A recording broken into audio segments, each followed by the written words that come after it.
SCP-705 is militaristic Play-Doh. This was an awesome SCP, guys. I think y'all are gonna love it. Make sure to subscribe to Dr. Bob. He's the one that did the video. Subscribe to me if you enjoy reactions, and let's do this.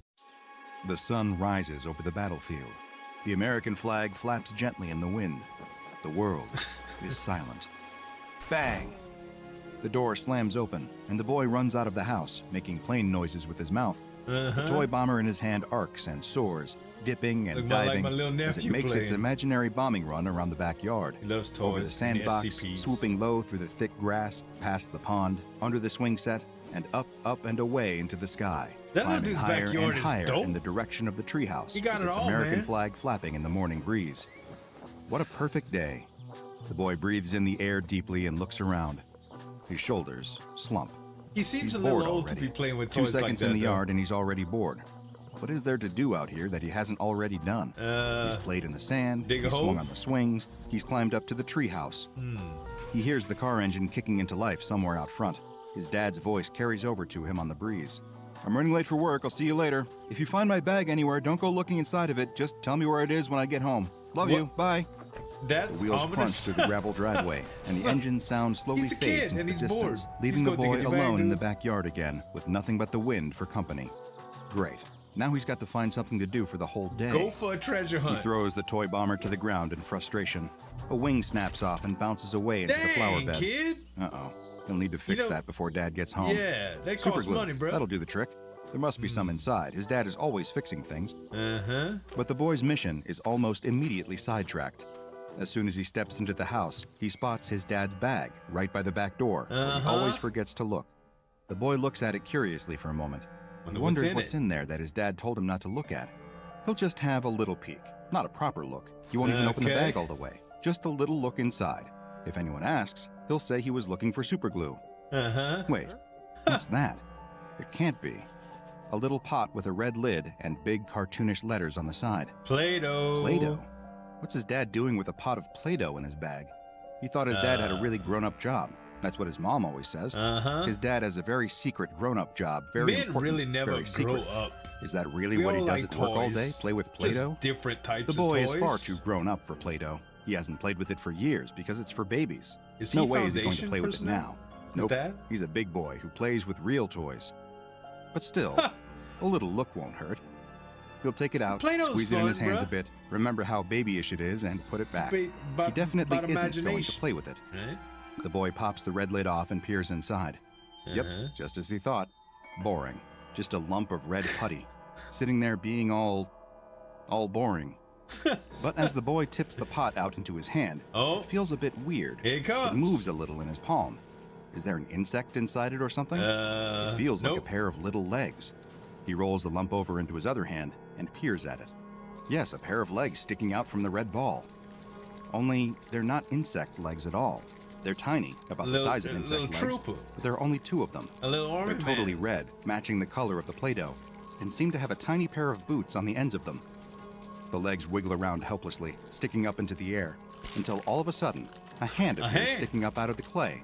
It looks like a tiny person has somehow been buried in the Play-Doh upside down. The hand gets a good grip on the red ball and pushes and pulls at it, Head? steadily freeing the rest of its body, until suddenly, a fully formed tiny man pops out of the surface. Roughly the size of the boy's fingernail, So the much little for red not looking man in the stands up bag. straight and takes in his surroundings. Not only is the tiny person wearing boots, he's also got a backpack and a helmet on his miniature head, all made Right. of Play-Doh. In fact, this tiny person looks just like one of those little green army man toys Yeah. that his dad had when he was little. Except he's made The out of little Play-Doh. soldier looks up and sees the boy staring down at him, jumping back in fright. What? The boy laughs. You He enjoy guesses it. he must look pretty scary to someone so small. He smiles at the little army man. The little army man very slowly lowers himself down to his knees, reaching down to the Play-Doh floor Gun? he's standing on. His little red hand seems to be gonna feeling make a around gun. for something in the putty. And he's gonna shoot In you. fascination, the boy stares closely as the Play-Doh under the soldier's hand morphs into the shape of... What is that? A gun. The soldier lifts the tiny red rifle to his shoulder and points it straight at the boy's eye. Careful. He fires, and to the boy's surprise, something comes out. Yeah. A stream of teeny tiny Play-Doh bullets pepper his eyeball. Oh. The boy they throws didn't the even Play-Doh ball pierce? as hard as he can and blinks hard. A tiny scream goes with it. The bullets didn't really hurt that much.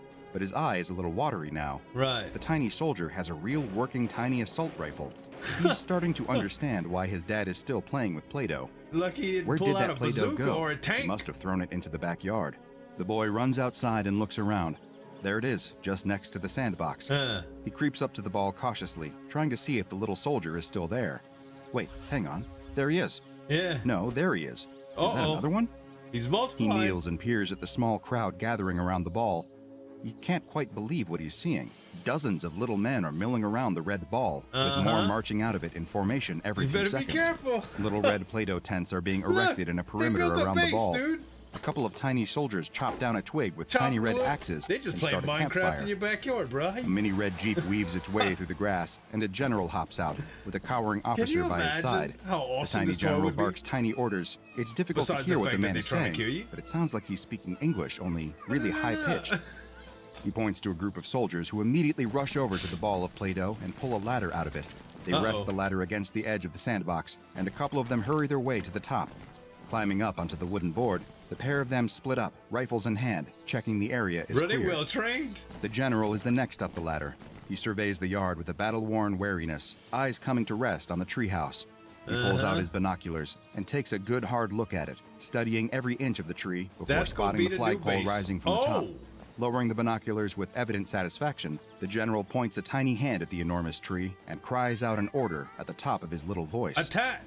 A high pitch rises from the troops on the ground. They pump fists and slap backs. The army has grown already. As the boy looks back down at the platoon gathering in the grass, he sees a dozen more tents have sprung up. A group of soldiers stand in formation around the ball of Play-Doh, keeping watch in every direction. Bruh. And there, a soldier sits on an acorn crying, helmet in his hands. He weeps openly. There is a red cross on the tent next to him. That must be the medical tent. The boy crouches down on all fours and peers inside the tent. There, on the tiny red bed, surrounded by tiny red nurses, lies a soldier. It's the soldier His he legs threw. are bent out of shape, and he's crying out in pain. The doctor approaches and gives him the bad news before readying the saw. God! The boy sits back up. He can't watch. A high-pitched cry echoes from the tent, loud enough to dampen the commotion around the rest of the camp. The boy recognizes that scream. It's the same scream he heard when he threw the Play-Doh out of the door. You that heard first it. brave soldier, defending his brothers in arms from the soldier, giant. kid. What had the boy done? I mean, The soldier outside the medical tent picks up He the shot phone him? and informs the tiny soldier's Yeah, tiny that's family what had happened. wow. He had lost both his legs, but not his life. He was a hero. The battalion is mobilizing. No time to mourn. This is Snipers something climb else, the bro. ladder onto the edge of the sandbox and set up nests all along the wooden beam as trucks rumble through the thick grass below.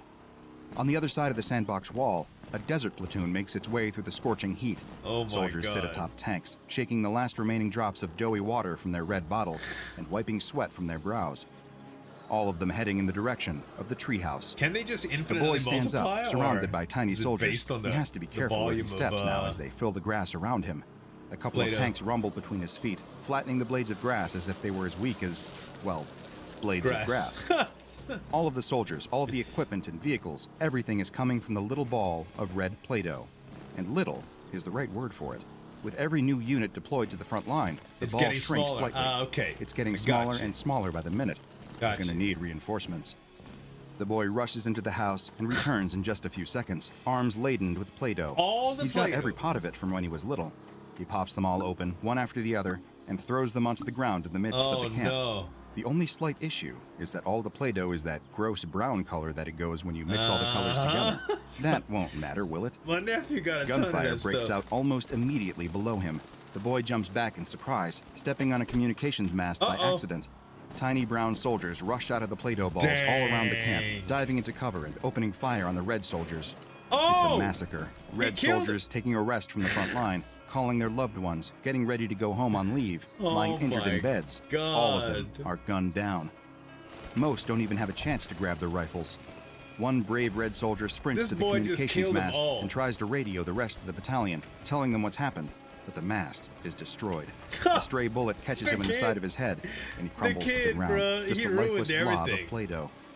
The boy watches in horror as a couple of brown soldiers pick up the body and toss it into the nearest ball of brown Play-Doh. A dedicated team of them mix the body in with the rest of the dough until it's that same brown color. From the blob emerges a new brown soldier. The small red streak running across his heart is the only sign that he'd ever been a red at all. Wow, dude. The soldier quickly disappears amongst the mass of helmets and boots, trampling any trace of the Red Army. This is crazy good, though, right? The whole yard erupts in tiny warfare. The red snipers lining the walls of the sandbox are picked off one after the other.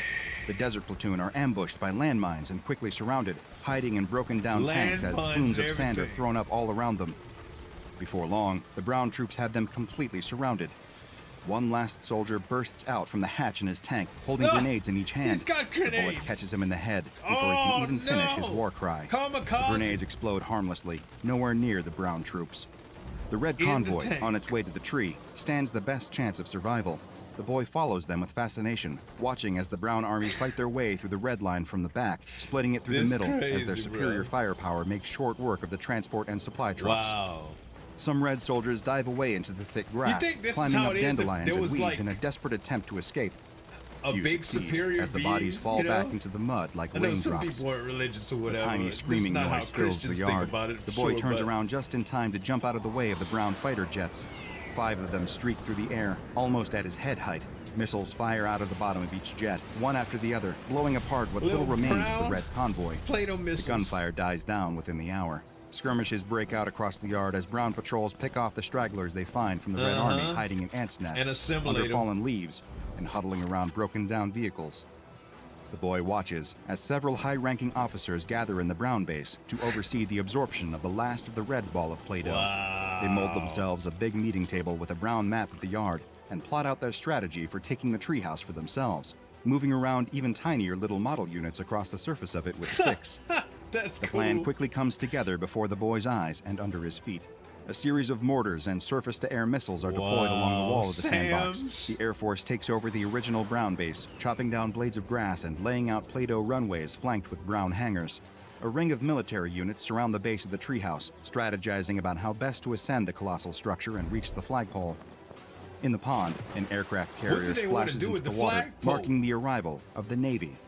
The ship is soon flanked by a pair of destroyers armed with anti-aircraft missiles. Wow. The boy is about to go over and peer into the water to try and spot a nuclear submarine when he comes across a sight for sore eyes.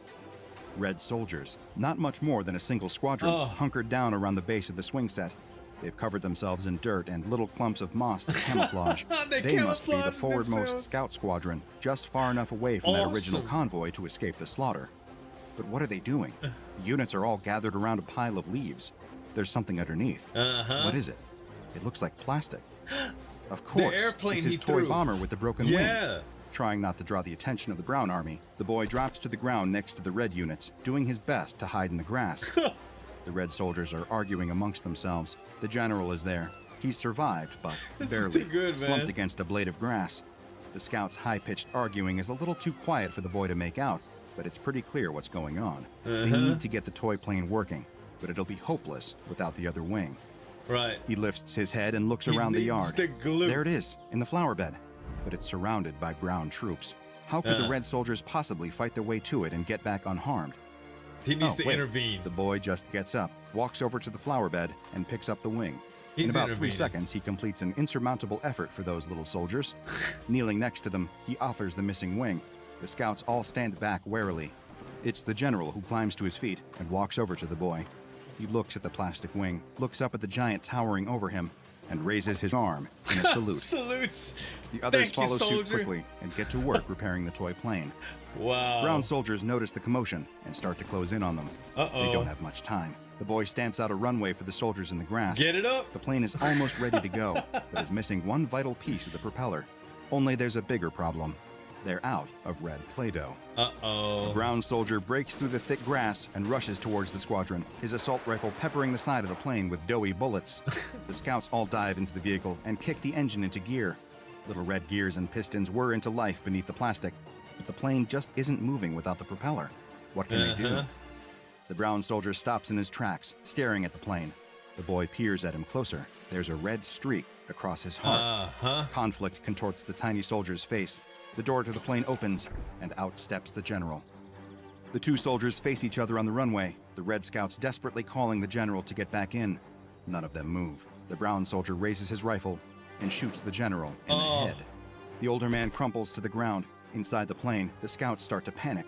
They don't have their guns with them. The brown army is bearing down on them from all sides. Did he do that to sacrifice himself? The brown so soldier they could with the streak across his heart walks slowly over to the general's body, stoops down, and picks him up. He carries the body around to the front of the plane and, without a word, starts using the Play-Doh to build them a propeller. Yeah, to make the propeller. Brown soldiers burst through the grass, swarming the runway. They need to leave, now or never. The brown soldier places the propeller onto the plane and steps aside as the vehicle roars off along the runway. He salutes the ascending plane as one of his brown compatriots puts a bullet in his chest, right through his red heart. But the plane is already away, lifting off into the sky. The toy bomber dodges and weaves its way between the whizzing bullets. It banks hard, pulling the nose around inch by inch to face the treehouse. The pilot guns it, pulling the tiny stick back sharply. It seems to take an age for the bomber to climb. The boy glances behind him just in time to see the brown Navy launch their missiles, 6 of them, all making a beeline for the bomber. Or so it seems. At the last moment, he sticks a hand out and slaps the missiles out of the air. Wow. A couple of them explode, leaving streaks of brown Play-Doh on his hand. The others spiral to the ground, where tiny soldiers dive for cover. The brown Air Force scrambles, You got a but giant it's too late. helping him, man. As the jets shoot across the yard, the bomber has already reached its destination. The scouts jump out, deploying red Play-Doh parachutes as they circle their way down onto the flagpole. A jet catches up to the bomber and blows it out of the sky. The scouts don't have time to mourn their lost pilot, or any of their dead for that matter. Quick as they can, they cut the American flag free. As it flutters and floats down to the grass, the squadron unfurls its replacement, a red rectangle of Play-Doh, barely a couple of inches across. One of them pulls a bugle from his pack and plays the highest pitch version of The Last Post you could ever hear. The whole battlefield falls silent to listen. The boy places a hand over his heart just as the first drop of rain hits his shoulder. From somewhere inside, his mom's voice calls, "It's about to start raining. Come inside before you catch a cold. I'm making cocoa." The boy grins and runs into the house. Outside, the rain pours, and all trace of the war washes away into red and brown streaks in the dirt. And with that, you'd be forgiven for thinking that SCP-705 had never even been in that young boy's backyard. Crazy. Most adults would just dismiss the boy's afternoon entertainment as a figment of a child's imagination. But most adults have not encountered SCP-705, otherwise known as Militarized Play-Doh. That's awesome, The results of a redacted megacorporation's research into creating a self-molding product. The specific mechanics of how this militarized Play-Doh was created are hazy, to say the least. Okay. What is known is that the small red blob of what appears to be the popular children's sculpting toy exhibits aggressive militaristic tendencies. As soon as the 5-ounce pot is opened, SCP-705 activates, forming itself into miniature Play-Doh soldiers. Each unit comes dressed in detailed and accurate military fatigues, carrying miniaturized weaponry and equipment, all of which function identically to their real-life counterparts, aside from one small detail. Everything is made entirely from Play-Doh. When active, SCP-705 can divide into hundreds of infantrymen, each of which seems to have some level of personal autonomy. As of yet, no hive mind mentality has been observed between the soldiers. They all communicate as their real-life military equivalents would, through barking orders, strategizing, and working together. Upon activation, each instance of SCP-705 is highly territorial, seeking to take immediate control of the nearest location or object that seems to be of strategic importance. This could be anything from a coffee machine to a treehouse. What appear to be innocuous household objects to us pose an incredible tactical advantage to the tiny soldiers, many of whom are willing to sacrifice their lives to take control. That's good. The longer this militarized Play-Doh is allowed to roam free, the more advanced the military unit becomes. Leadership figures emerge, battle plans grow more and more advanced, and technology improves. While the Play-Doh may initially take the form of a handful of infantry units, if left to their own devices, these units will soon be riding on the backs of tanks, firing miniguns through the doors of attack helicopters, or even developing rudimentary navies and air forces. And of course, you have seen what happens when SCP-705 comes into contact with a regular pot of Play-Doh. Yes. The otherwise harmless putty will take on the same characteristics as this militarized Play-Doh. If the two groups of soldiers are the same color, they will form an alliance. If they are different colors, well, that's where the fun begins. Containing SCP-705 is relatively straightforward. Simply gathering all of the Play-Doh together and putting it back into its 5-ounce pot with the lid closed will neutralize the tiny army entirely. This, Wow. coupled with how harmless the tiny, Easy doughy bullets containment. are, means that SCP-705 requires little security. It is housed in Sector 2 safe SCP Really neat, containment man. with the lid closed. The only accidental outbreak that has occurred since its containment has been in the break room, when a researcher accidentally left the lid open while they went to the bathroom. When the researcher returned, all they needed to do to rescue their coffee from the clutches of a crazed Play-Doh general was brush a few soldiers off the counter. This is a day SCP-705 still talks about You take often my with coffee. deep fear and reverence. Wow. If you want to That support was this so important good, dude. mission, That's the kind of toys I would have killed for when I was a kid. We used to play G.I. Joes and all that stuff when we were kids, man. And having these little animated soldiers would be awesome, bro. Very, very cool, guys. This one was from Dr. Bob. Make sure to subscribe to him. Subscribe to me if you enjoy reactions. Thanks so much for watching. As always, this is Zueljin signing off. We'll see you next time.